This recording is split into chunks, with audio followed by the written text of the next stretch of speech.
Welcome to another in our series of Kehillat Israel podcasts. This is a recording of Rabbi Amy Bernstein's weekly Friday morning Torah study.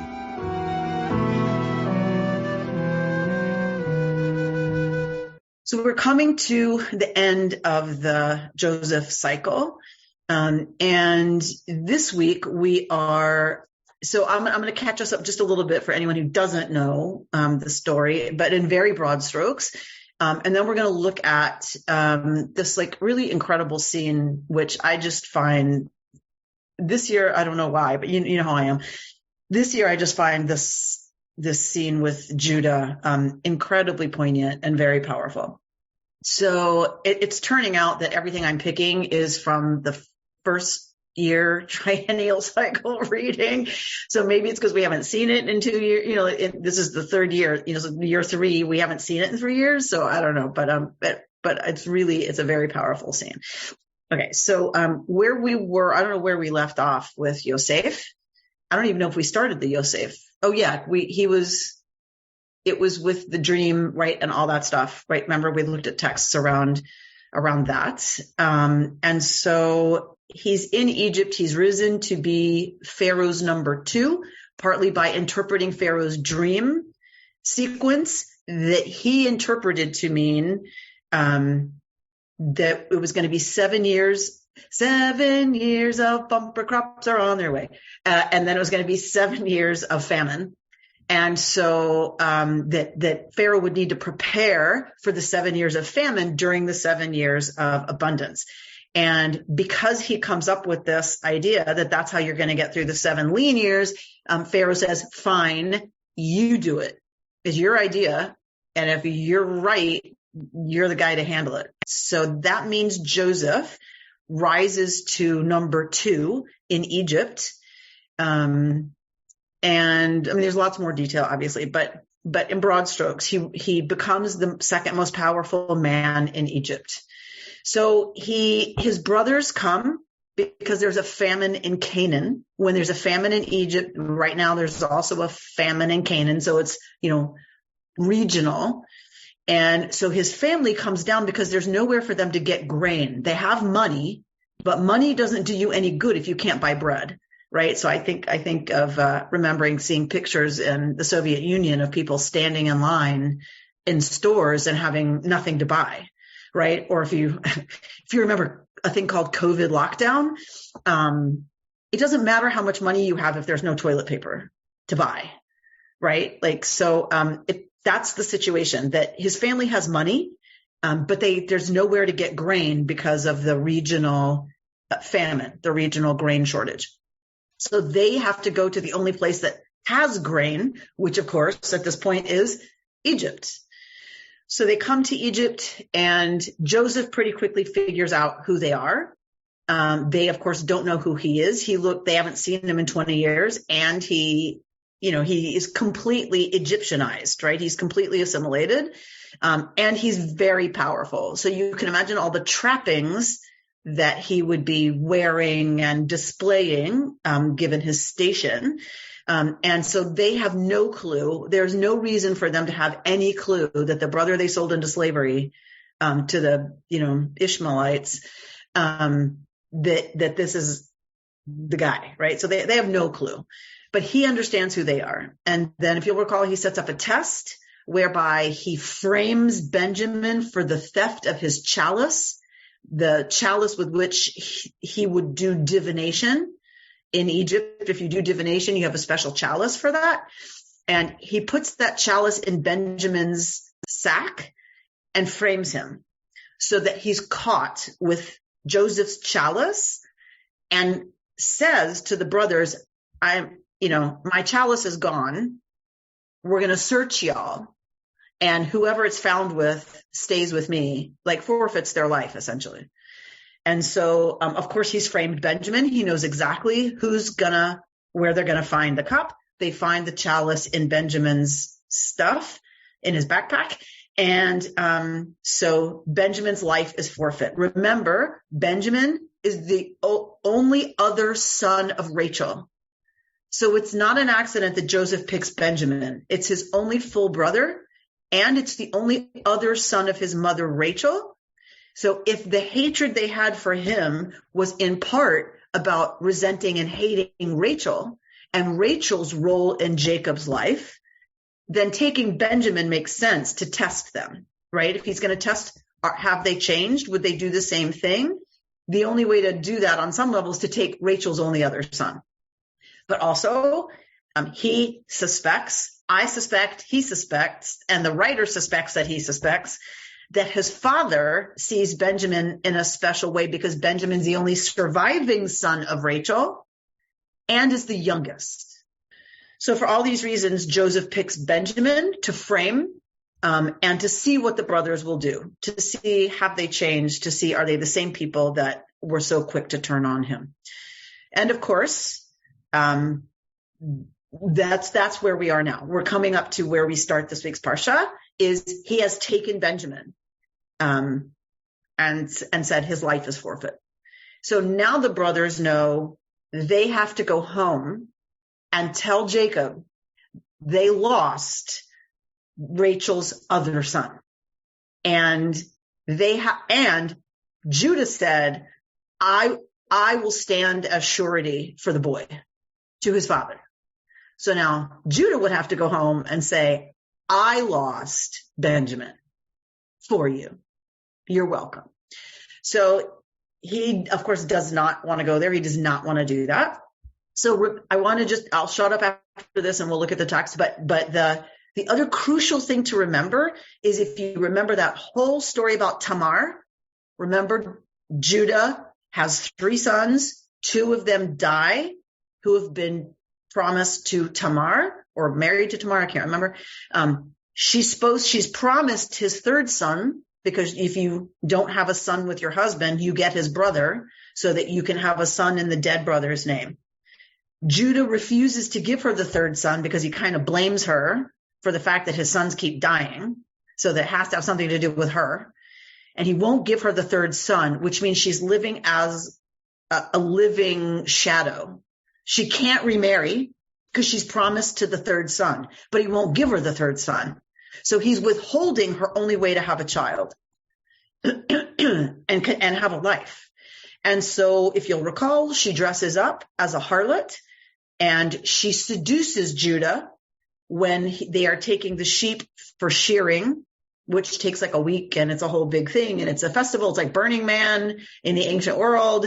And so she hangs out at Burning Man and seduces Judah and becomes pregnant with twins by Judah. When he finds out she's pregnant, he brings her out to be burned, to be executed, because she was promised to his son. So he won't give her the son, but when she turns out pregnant, he's going to kill her. But she's very clever. She took his driver's license when she was having sex with him and then shows his driver's license. She says, I am pregnant by the person whose driver's license this is. And now he is publicly called out for, his behavior. And so everyone knows he's the father of the twins. Well, actually, she does it privately.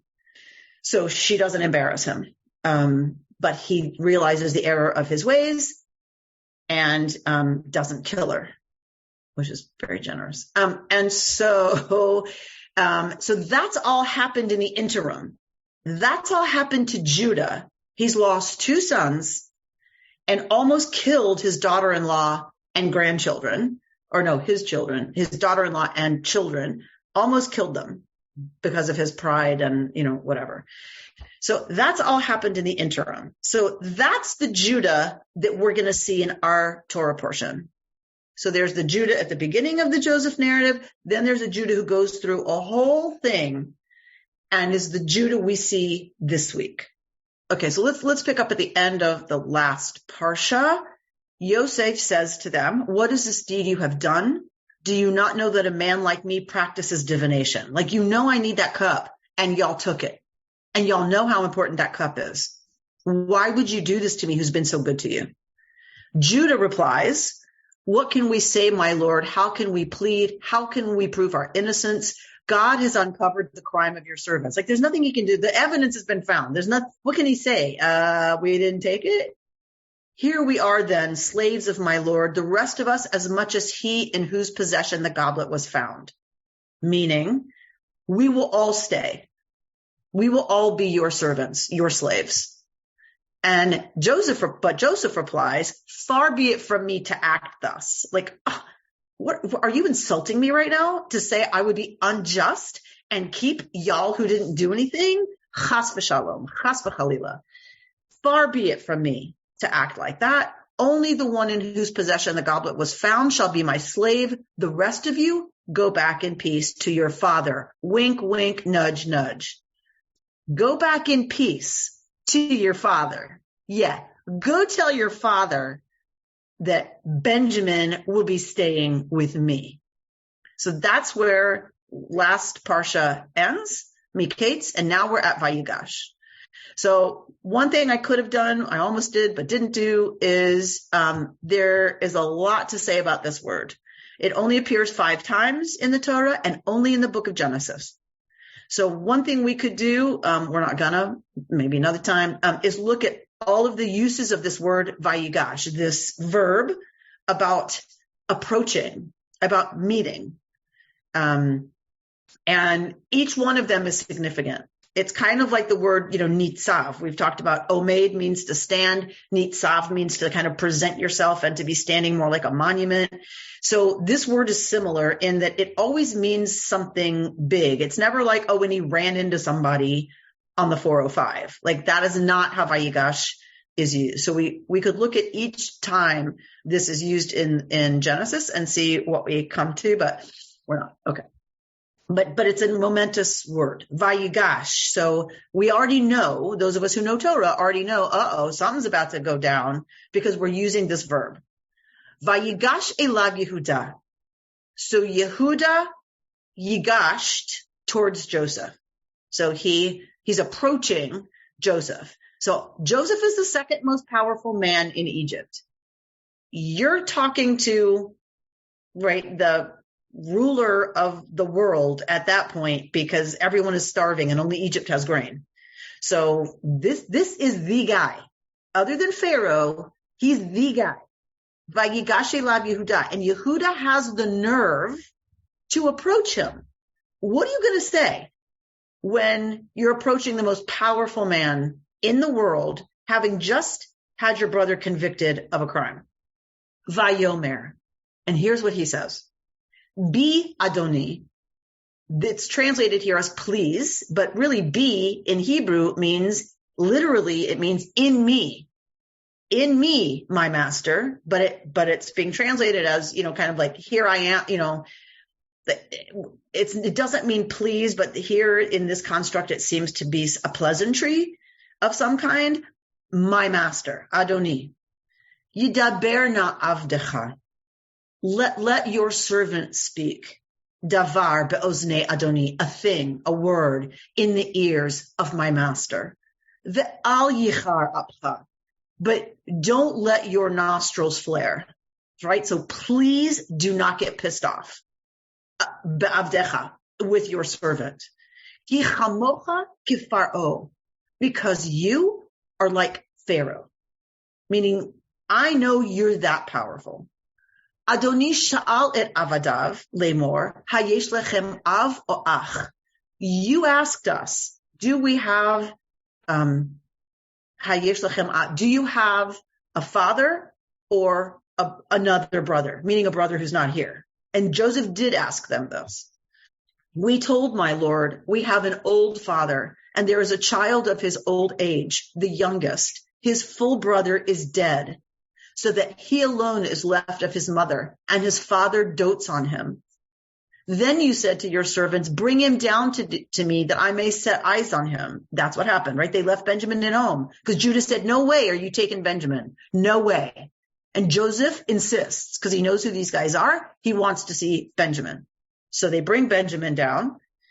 We said to my Lord, the boy cannot leave his father. If he were to leave him, his father would die. But you said to your servants, unless your youngest brother comes down with you, do not let me see your faces. When we came back to your servant, my father, we reported my Lord's words to him. Later, our father said, go back and procure some food for us. We answered, we cannot go down. Only if our youngest brother is with us can we go down, for we may not show our faces to the man unless our youngest brother is with us. Your servant, my father, said to us, as you know, my wife bore me 2 sons, but one is gone from me. And I said, alas, he was torn by a beast, and I have not seen him since. If you take this one from me too, and he meets with disaster, you will send my white head down to Sheol in sorrow. Now, if I come to your servant, my father, and the boy is not with us, since his own life is so bound up with his, when he sees that the boy is not with us, he will die. And your servants will send the white head of your servant, our father, down to Sheol in grief. Now your servant, meaning Judah, has pledged himself for the boy to my father, saying, if I do not bring him back to you, I shall stand guilty before my father forever.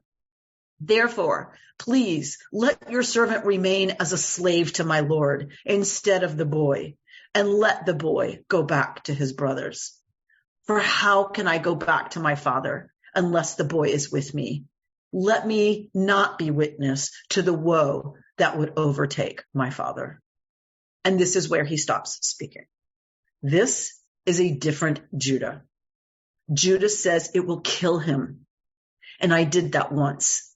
And now Judah has been a father who has lost 2 sons. He cannot go to his father and say, because he participated in the loss of the first one, and now he's responsible for the loss of the second one. And he just can't do it. And he pleads with Joseph, take me instead. Keep me. I said I would be surety for the boy. Take me. So Joseph is so moved by this. V'lo yachol Yosef lehit apek. So he was no longer able to control himself. L'chol hanitzavim alav, with all the people attending him. And he cried out, have everyone withdraw from me. So there's no one else about when Joseph made himself known to his brothers. His sobs were so loud that the Egyptians could hear. And so the news reached Pharaoh's palace. Joseph said to his brothers, I am Yosef. Is my father still well? But his brothers could not answer him. So dumbfounded were they on account of him. They can't speak. They have no idea what's happening. But he just said, I am Joseph. Ha'od avichai, is my father still alive? Well, obviously the father's still alive because Judah just gave a whole speech about not being able to go back and face his father. So we have to wonder a little bit about what Joseph chooses his words here, but he's lost, he's sobbing. And yet, what are you going to say, right? Like in this moment of revealing yourself, in this moment, yes, he's upset or moved or whatever, but I have to believe he still has to think about, he's had to have had a fantasy about this moment. So he chooses the words, I am Yosef. And Ani Yosef, I am Yosef. Does my father still live? This is what he chooses to say to them. Niv halu, they are completely blown away. So they can't talk. So they don't answer. Vayomer Yosef. So Yosef goes on. He says to them, Geshuna, that same word that we were talking about. Vayigash, here's the command form. Geshu, approach, in the plural. Approach, please, Eli, to me. Vayigashu, and they approached. Now do you want to approach this guy who's now fallen apart? He's sobbing and he's telling you that he's the brother you threw in a pit ready to let him die. Okay, you're going to approach? So they approach because they don't have a choice. They've been ordered to approach the throne. Vayomer, and he says, Ani Yosef achichem. I am Joseph, your brother. Asher machartem oti mitzrayma. That you sold to Egypt. Ve'ata, and now, do not be distressed or reproach yourselves because you sold me hither, because you sold me here. It was to save life that God sent me ahead of you. It is now 2 years that there has been famine in the land, and there are still 5 years to come in which there shall be no yield from tilling. God has sent me ahead of you to ensure your survival on earth and to save your lives in an extraordinary deliverance. So it was not you who sent me here, but God, who has made me a father to Pharaoh, Lord of all his household, and ruler over the whole land of Egypt. Now hurry back to my father and say to him, thus says your son Yosef, God has made me Lord of all Egypt. Come down to me without delay. You will dwell in the region of Goshen, where you will be near me, you and your children and your grandchildren, your flocks and herds, and all that is yours. There I will provide for you, for there are yet 5 years of famine to come, that you and your household and all that is yours may not suffer want. You can see for yourselves and my brother Benjamin for himself that it is indeed I who am speaking to you. And you must tell my father everything about my high station in Egypt and all that you have seen, and bring my father here with all speed. And with that, he embraced his brother Benjamin around the neck and wept. And Benjamin wept on his neck. He kissed all his brothers and wept upon them. Only then were his brothers able to talk to him. The news reached Pharaoh's palace. Joseph's brothers have come. Pharaoh and his courtiers were pleased. And Pharaoh said to Yosef, say to your brothers, load up your beasts and go at once to Canaan. Take your father and blah, blah, blah, blah, blah, blah, blah. And they'll come down and they'll live here happily ever after. And the sons of Israel did so. Joseph gave them wagons and on and on and on. And to his father, he sent lots of gifts, because that's what you do when you're a man of high station now. And they told him Joseph is still alive. Yes, he is ruler over the whole land of Egypt, and his heart went numb, for he did not believe them. But when they recounted all that Joseph had said to them, and when he saw the wagons that Joseph had set to transport him, the spirit of their father Jacob revived. V'techi ruach Yaakov avihem. And literally the spirit of Yaakov, their father, lived, came alive. Enough. Said, now he's called Yisrael. Enough, said Yisrael, my son Yosef Chai lives. I must go and see him before I die. A pretty powerful scene. Yeah? Like it's, I don't know why this year, but yeah, Mehmet? Why all of a sudden is Jacob mentioned as Israel? Mm-hmm. What do you think? Why Israel there at that point? Perhaps that's when his wrestling has ended happily. Nice. That the guy who wrestled his loneliness, his despair, every single day, found peace. Every single year that he thought his son was dead, he found peace. He found peace. And the guy who could survive that is Yisrael. Nice. Nice, Mama. Amy, I've got a question. Yeah. In all of the explication of what happened to Joseph as they talked to Israel or Jacob, there was not any direction to say, tell Jacob what happened to me. Tell Jacob what you did. The brothers. Yeah, exactly. You did. And there were 2 times when I picked this up, 2 times when it was mentioned to tell something. And on both of the things, it's just Joseph is alive. So right. Jacob's got to go, huh? Right. So Joseph is not requiring them to tell Jacob that they're guilty. Right? He doesn't require them to say, what he says is, tell my father about my high station. Right. Right. Tell dad what I've achieved. Right. Tell dad that, that I won the Emmy.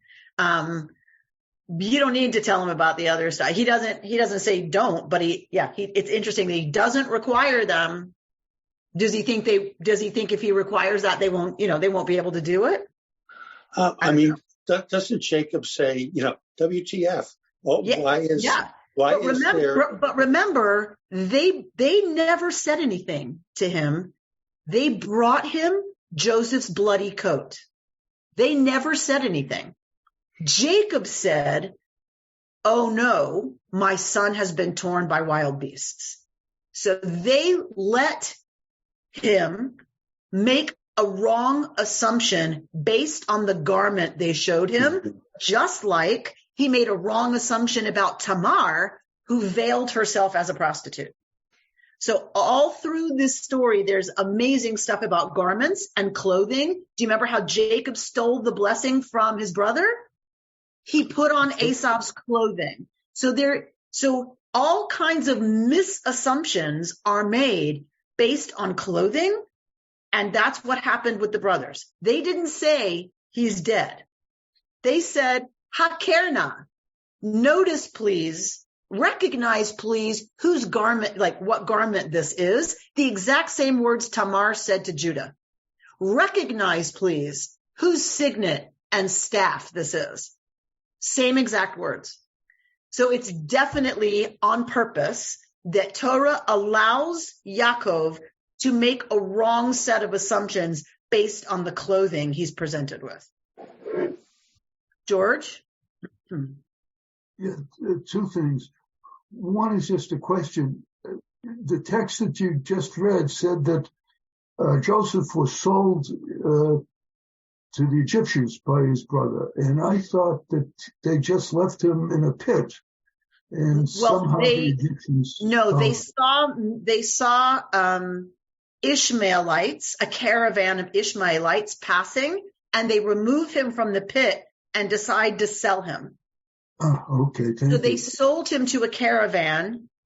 What he says is, you sold me Mitzrayma towards Egypt, in the direction of Egypt. Yes, and so it wasn't technically to Egyptians, but you sold me like down the river, essentially, down the Nile, and I wound up in Egypt, but he sold them to a caravan of Ishmaelites. Yeah. Okay, because they did have a conversation about, did they want his blood on their hands? So they didn't, there was some struggle around the issue of, if we leave him here, he'll die. Mm-hmm. What if we sell him? Then we make some quick cash and we're not responsible for his death, essentially. Thank you. The other point I want to make is in addition to him, thing that he found peace when his name was changed when they called him Israel. The other thing is, this is the refounding of Israel. The whole nation is going to another situation. Beautiful, beautiful, George. In Jacob finding out that Joseph's alive and moving to Goshen, Jacob begins the narrative that is the story of the founding of the people Israel. Beautiful. Absolutely gorgeous. Kayla? I have a question, because the story seems very dramatic. Why didn't Joseph just go look for his dad when he already has the status? Why not send someone? Why wait for all of this to happen before? I don't know. It's a great story, but what? So that remains one of the great open questions of this story and it helps you read Joseph one of two ways, right? Because whatever answer you come up with says a lot about Joseph, right? Why didn't he contact his father? You let your father wonder about does he think his brothers told the father, I sold him, we don't know how to find him? What does he think the brothers told dad about where he was? So he knows his father knows something, but even the brothers didn't know what actually happened to him. So dad can't know what happened to him ultimately, right? Even if they said we sold him to the Ishmaelites, right? There's no tracking code. Nobody would know what happened to him. So even if they told dad the whole truth, nobody would know. So Joseph knows his father doesn't know what happened to him. And he lets him think that the whole time he's living the high life in Egypt. He marries. He has 2 sons. None of that makes him want to call dad and invite dad to the wedding, maybe to the bris, like nothing. So the why not says a lot about how you read Yosef. Either it's trauma, like, and he absolutely cannot go there. He's afraid to touch anything that has to do with his murderous brothers, right? Including reaching out to dad. There was no way to call him. You know, he'd have to send emissaries and like, whatever. Either he can't deal with it, or Yosef has moved on and is living the high life and can't be bothered with the folks back at the ranch. Like, they're so backward. He's got that accent, you know, he's got that whole Canaanite look. It's embarrassing. We can't have that. Right. So whatever you answer that question with, the why says a lot about how you read Yosef. And we're not told. And this only happens because his brothers show up. It only happens because by chance they come to Egypt. Right. It's not like he sent for them and tricked them and then came out to them. Like, it's only because they showed up by chance. Right. Which we can't have in Torah, but, right. Or in life. All right. Robin, talk to me a little bit about, what's so moving. I was really feeling for Jacob. Some of us have missing children in our lives, and I know how Jacob felt, and I'm not alone. Okay. Correct. That's why I was crying for Jacob. That you understood what it meant for him to hear, my son is alive. Yeah. And Vatichi Ruach Yaakov, right? His spirit came to life because on some level, something is dead. I don't mean dead like Joseph's dead. I mean a part of That's Jacob. That's the feeling. That's exactly the feeling. Right? That there's a part of his spirit that is not alive. That's right. Or animated or available or accessible because it is carrying the weight of what's missing. And how much he loved Joseph. And how much he loved him. And then all you can think about sometimes, some years when I read this, is all that wasted time. Wasted time. Right. All that time that he didn't know that his son wasn't dead. Or even worse than dead, for some people I know what's even worse is that he's out there somewhere. And I don't know what's happening to him. But he assumes he's looking at the coat that his son has been ravaged by a wild animal, which has to be one of the most horrible things you can imagine happening to your child. But even if he pretends in his own heart he's still alive, he doesn't know what's happening, right, to his kid. Mm-hmm. So in either case, Joseph is not available to him. He's missing or dead, presumed dead. And what that does to him, right? And he comes to life when he hears that he's alive, right? And so, and it works both ways, right? For some of us, it's children. For some of us, it's been parents, right? But both ways, there's a part of us that is compromised, right, and changed until there's a healing. And for some of us, that never came. That healing didn't really happen. Right. But thank you for being willing to share that, Robin. Mm-hmm. Jody's got her hand up. Oh, okay, sorry. No so, it's interesting. Let me hit lower hand. So it's interesting because Joseph, in all this time, not knowing if his father is dead or not, doesn't reach out, doesn't send word. And he's a bit of a revenge kind of guy. I mean, he played that trick with the chalice. He's into, I think, revenge. I don't think he's reaching out. He's not caring so much about, oh my God, let me get word to my father that I'm actually alive, because Jacob could be dead. And so I think that revenge drives him more than compassion. Revenge makes sense with the brothers. It makes a little less sense to me, revenge on Jacob. For what? Revenge for what? Well, maybe less caring and less compassion, revenge for with his brothers, but maybe not caring, not having that compassion about what his father must feel like. So it's interesting because we don't see weeping in Torah very much. So it's interesting that Torah is projecting a Yosef that is so choked up and so moved by Judah's change and Judah's willingness to sacrifice himself for Benjamin. He's so moved by that he's sobbing. So it's an interesting conundrum. On the one hand, he's had to leave the room before he came out to them. He had to leave the room because he was sobbing. Right. So we've got this very emotional Joseph, and he responds to Judah's speech from a place of deep, I don't know, compassion, but certainly he's deeply moved that he's sobbing so loudly that all the Egyptians in the other part of the palace could hear him. Right. So it's an interesting, it's not like he doesn't feel. Bob and then Rita. Yeah, I want to second what was just said.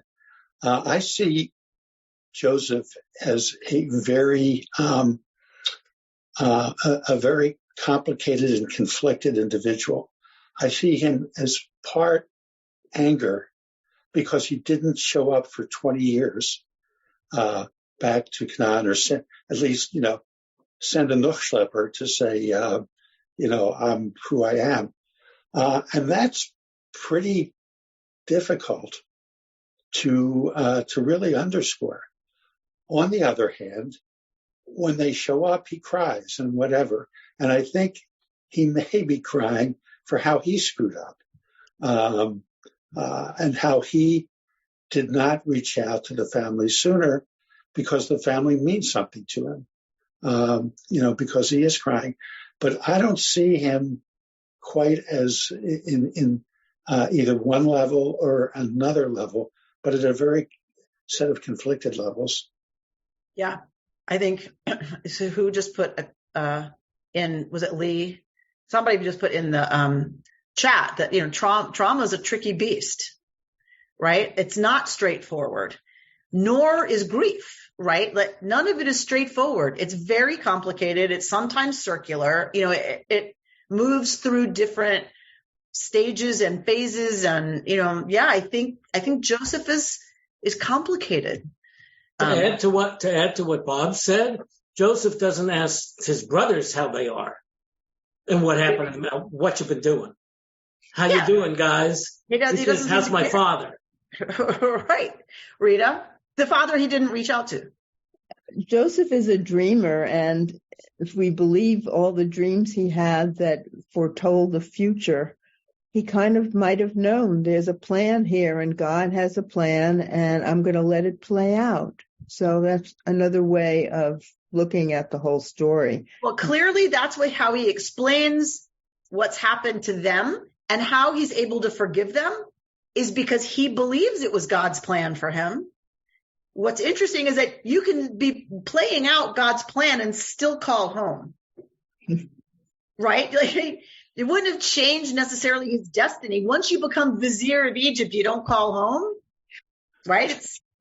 One doesn't preclude the other, right? So it's just interesting. Mehmet? I find it very interesting that you pointed out that there is very little sobbing in Torah. If you have any further material on that subject, I would love to read about it, because it's clearly a book about the people who have sobbed for thousands of years, yet there is not much sobbing mentioned in their book. So It's a very interesting subject to me. And there's a lot of places you can imagine it happening, right? You can imagine when Avraham gets told, bring your son and sacrifice your son to me, you can imagine some sobbing there. So right? If you recall anything that we could read, I will love to get the links. So start with a Google search. And then the other thing you can do is look for every appearance of the word crying or one of its derivatives in Torah. In Torah, start with the search, because often there's some crazy stuff that comes up that, as you've seen, having studied with me now for a while. Sure. Yeah. Right. Sepharia could be 45 pages on suet and why we can't eat suet. Right. So it's like, Sepharia could be an interesting lead on that. Yeah. Sepharia might be a great place to start. Yeah. Bert? Didn't God hear the Israelites sobbing? So what's interesting is, because I was thinking the same thing, that's sa'aka. So that's a different word from this. Sa'aka is a cry out, like when Hagar cries out, like she wept, right? When she looked at her son, she wept, but God hears her sa'aka. You could almost call sa'aka a scream, right? Litzok, if you use it in modern Hebrew, it means to shout, to scream. So it's not exactly crying. Boche is the word for cry. Livchot, to cry, to sob. I think it's even different than cry here. It's like sobbing, like it's, even bigger. Vayevk, and she wept, right? So that's from boche, to cry.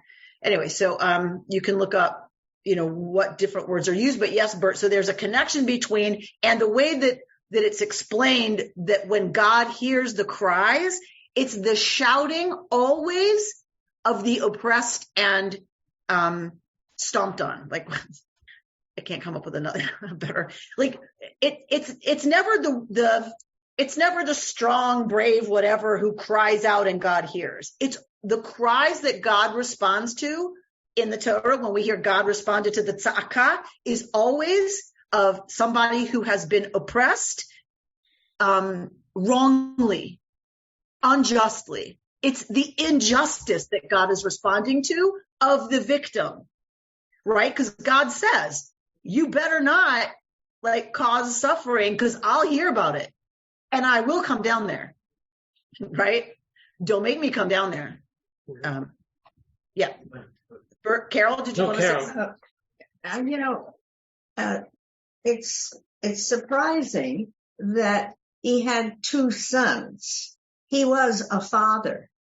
He should have, as soon as you have one son, you think of your father, or you think one child, you think of your father, and that you're saying Joseph had two sons. Mm-hmm. Yeah.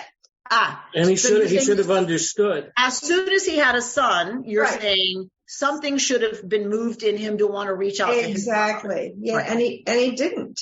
And let that grandfather know. By the way, you're a grandpa, Jacob. Right? Yeah. And he doesn't. Yeah. Now, again, is that because it's trauma? Right? Is that because he just can't? It's too painful? He can't go there? Emma Linda?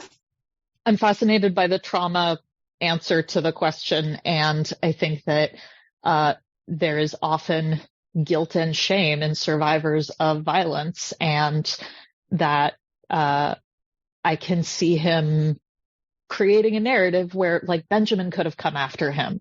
His father could have gone looking for him. They didn't. Why didn't they try to come find me? And, the workaholic mentality of compensating for that guilt and shame that, means that he's running all of Egypt. To run from that is what broke in him when he heard Judah not apologize, but demonstrate accountability. Interesting. So say a little more about that. So when Judah comes forward to try and save Benjamin, that was the part that got me choked up when we were reading it. Like, to hear someone that wronged you demonstrate how much he's changed, and that I am prepared to take accountability and lay down my life for my brother, is what broke Joseph of years of holding on to that trauma and that fear. So when we talked about him maybe not having so much compassion that Jody said, oftentimes, like you said, part of what comes with trauma is the inability to have empathy or compassion for oneself or anyone else, because to go there makes you too vulnerable. It makes you too terrified, right? And so, but I love that what finally broke it open for him was watching his perpetrator take responsibility and offer his own victimhood, becoming a victim himself to prevent it from happening to someone Joseph loves. And I too choked up a little bit there. Like, it's like that it was a very profound scene for me to read it this year. David? Thank you. I just want to go back. What is, I know that Judah's in charge, but he's not the firstborn. So what's Reuben, like,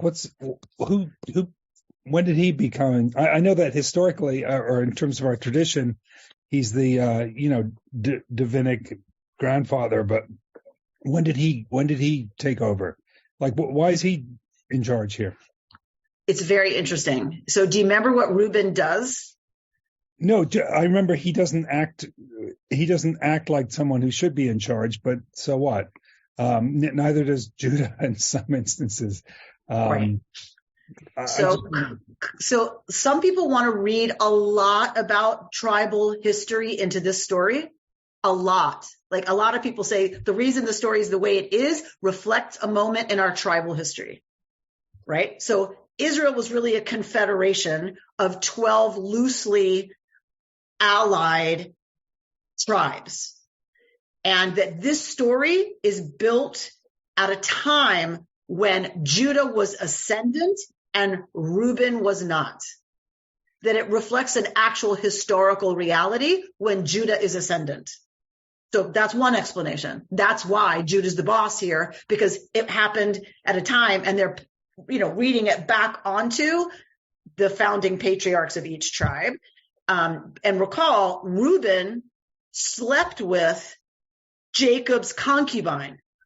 So Reuben gave up his status when he did that, when he defiled his father's bed and essentially said, look at me, I'm the big man around here, and I'm going to sleep with dad's concubine. He lost status. So that's one. But again, a lot of people want to say that's because historically Reuben had been ascendant, then wasn't. And this is a story reflecting when Judah was ascendant as a tribe and more powerful within the confederation. Because I think Judah's acting exceptionally well here, almost in a way that is revisionist, like, wow, this guy's really great. Yes. And I think we can't ignore the Tamar narrative that's stuck in the middle of the Joseph story, right? It's stuck right in the middle of the Joseph story. And I think on some level it has to be so that we get some kind of explanation for a revisionist Judah. Like, why we need one is your question, but let's say they need it because that's actually what's happening at the time. Then you need the Tamar episode stuck in there so you understand how we get this new Judah, right? Or else you're right, it makes no sense. Like, it should be Reuben. Carol? Yeah, the one word which I don't hear used is repression. And I think that's what Joseph did. He repressed all his feelings. And all of a sudden, when he sees his brother in front of him, he lets go of it. And I think that's what happened with Joseph. He just repressed all his feelings because he was hurt so much. Right. Well, I think that's what we were talking about when we were saying trauma, right? That he can't have empathy. He can't have compassion because you're right. He has to repress all of that or it's just too dangerous for somebody who's been traumatized. Right. So I think we would use the word now. Yeah. Repression and lots of other things we could say about how trauma plays out right in our lives.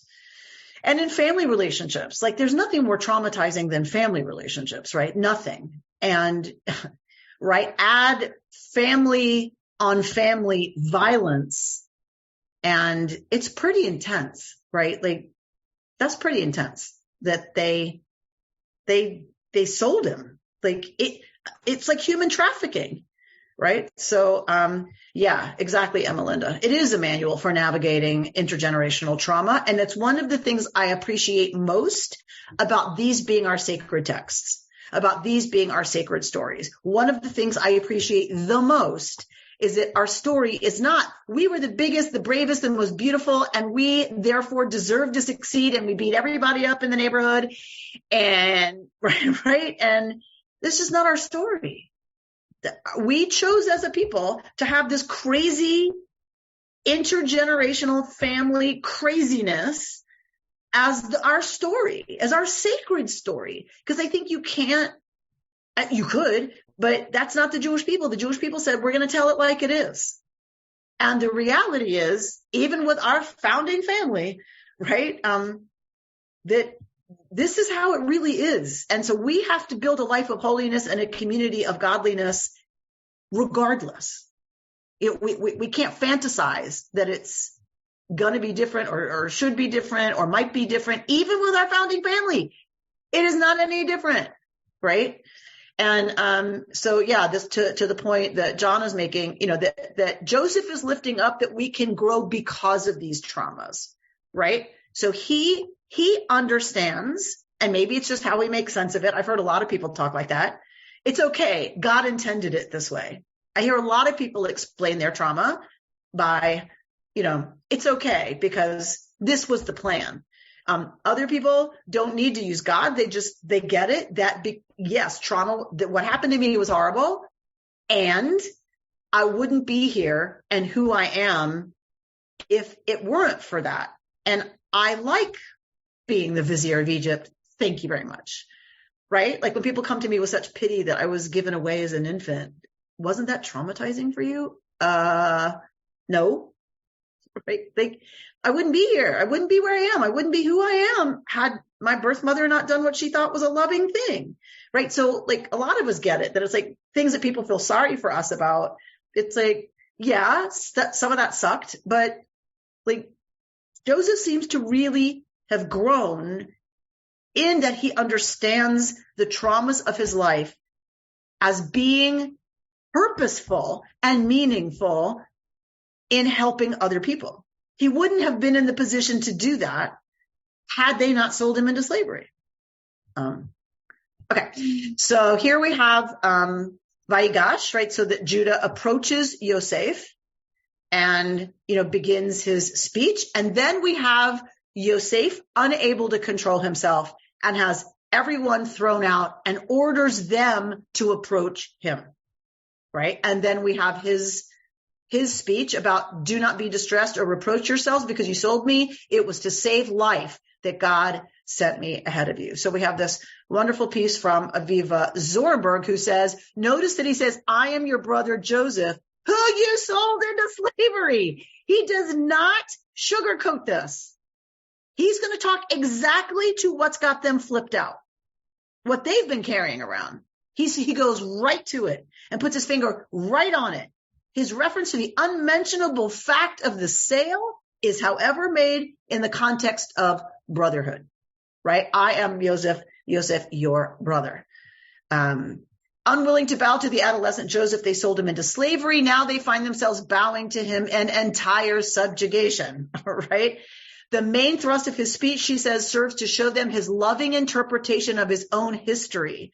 And what she says, ultimately, that is about is that Joseph has found a vocabulary of self-creation, that he's been disappeared, right? He's been the victim. He's been up, he's been down, he's been up, he's been down. And he finally has a vocabulary of self-creation. I think that's fascinating, that's what this speech is. He's demonstrating this to them, so they're going to go home and tell this to dad, right? Okay. So then Kay Greenwald brings something from the Babylonian Talmud. Bar Hanina, the elder, said in the name of Rav, when a person, commits a transgression and then is ashamed of it, all their iniquities are forgiven them. We do not know if Judah feels shame after selling Yosef into slavery, but we can well imagine that he begins to feel shame upon returning home and confronting his father's grief. As the years go by and Judah loses his own sons, his sense of shame must have only increased, right? Once he feels what his father felt, to witness it was bad enough. To have it happen to him and now be able to identify with what he did to his father? Only a man who has faced his own shame could act so bravely and selflessly before the second most powerful man in Egypt. We are not so different from Judah. For most of us, shame comes when we begin to realize the consequences of what we have done. The harsh words spoken, the quick reaction, the injury becomes our shame. Unlike Judah, however, many of us find it difficult to own what we have to do to apologize, to make things right. to refuse to commit the same sin again when given the opportunity to do so again. So then she talks about, we're coming to the end of the year where days are short, light is not a lot, and we have an opportunity every day to face that and think about that. And Martin Margolius reminds us there are indeed moments which call for us, like Judah, to disregard and transgress usually appropriate and necessary boundaries, right? Vayigash, he approached. Before Joseph calls him, he approaches. You're not supposed to do that with royalty, right? Or, the czar. You don't approach. You wait to be called forward. But sometimes, right, we have to transgress usually appropriate and necessary boundaries to say that which needs to be said and to do that which justice requires without being paralyzed by concern for the unknowable consequences. Certainly, this quality characterized the lives of the classic Hebrew prophets. It is an essential element in our spiritual toolbox, even if it is to be used sparingly. Judah's holy boldness in Vayigash, his drawing near, breaks through Joseph's defenses, right? And that's when he shows his true identity. Today, there is no shortage of political and interpersonal stalemates, which seem to demand similar audacity, right? That we feel like we're at such an impasse all the time, that we need to create new pathways for moving forward, and that it may demand similar holy boldness from us. And so he's saying that this week's Torah portion invites each of us to explore how we too might wisely and mindfully step up and apply our capacity for chutzpah toward sacred ends. And that comes about, right? It can elicit compassion, forgiveness, and repair.